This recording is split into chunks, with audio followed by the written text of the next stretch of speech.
Do you ever feel like you and your partner just aren't connecting anymore?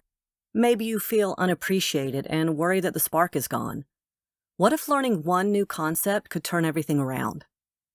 Just as there are different verbal languages spoken all around the world to communicate our ideas to one another, there are different love languages that we use to express our love and affection to each other. What if that lack of spark that you're worried about is just because you and your partner speak different love languages? In this video, I'm going to teach you exactly what love languages are so that you can start recognizing them in your relationships. I'll also share a personal example of how multiple love languages can be present in a single situation, building on one another and reinforcing the connection. And remember, this is just as relevant for friendships, coworker relationships, and parenting, as well as it is for romantic relationships. Trust me, it isn't hard to do, but it can be very eye-opening and transformative in the way you look at your relationship situation. But first, let me tell you a little bit about what happens when you aren't aware of love languages. Now, love languages were first made popular by Dr. Gary Chapman's book, The 5 Love Languages. I'll put a link down in the description to his book as well as to his official resources. In general, we all have a preferred way of communicating and receiving our love and affection.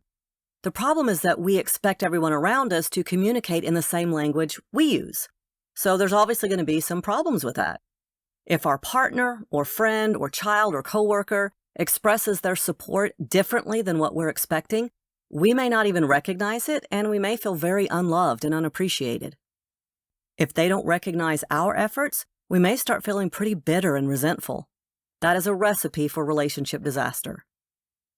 Instead, imagine waking up feeling deeply understood and cherished by your family and friends. And even more important, you know how to understand them so that you can encourage, motivate, and inspire them. That's the promise of understanding the 5 love languages.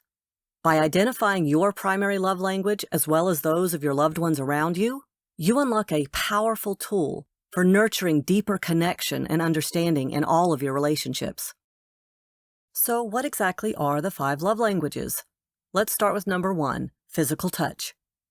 This can obviously include sexual intimacy, but it also includes everyday kinds of touch, like giving someone a hug or a shoulder rub, or snuggling with them on the couch. Next up is words of affirmation. So this is directly letting someone know exactly what you appreciate about them. It can be something simple like, "Thanks for taking the trash out for me." Or it can be something a little more deep, like, "Thanks for walking these last few months with me in my grief since my dad died. It's really helped me feel safe." Next is giving gifts. Now, obviously we think of gift giving around someone's birthday or holiday like Christmas, but gifts can also be the everyday occurrence like, "I picked up your favorite soda when I was at the grocery store." It's more about letting the person know that you were thinking about them. Next up is my personal favorite, acts of service. This is doing something for your loved one without being asked and without expecting anything in return, especially if it makes their life easier or requires a little bit of sacrifice on your part. You're not looking for thanks or a quid pro quo of you do something for them so that they'll do something for you. It's just you being willing to do something to make their life easier. And a close second for my love language is quality time together. This could be something big like taking a trip around the world, but it can also be something relatively mundane like going grocery shopping together or weeding the garden together. This love language is less about the task that you're doing and more about approaching that task together as a team. So I found a funny taco meme that I think summarizes the love languages in a really humorous way. And as a Texan, that was right up my alley. So words of affirmation might be, "Honey, these tacos you made are delicious." Acts of service might look like, "I made tacos for you tonight."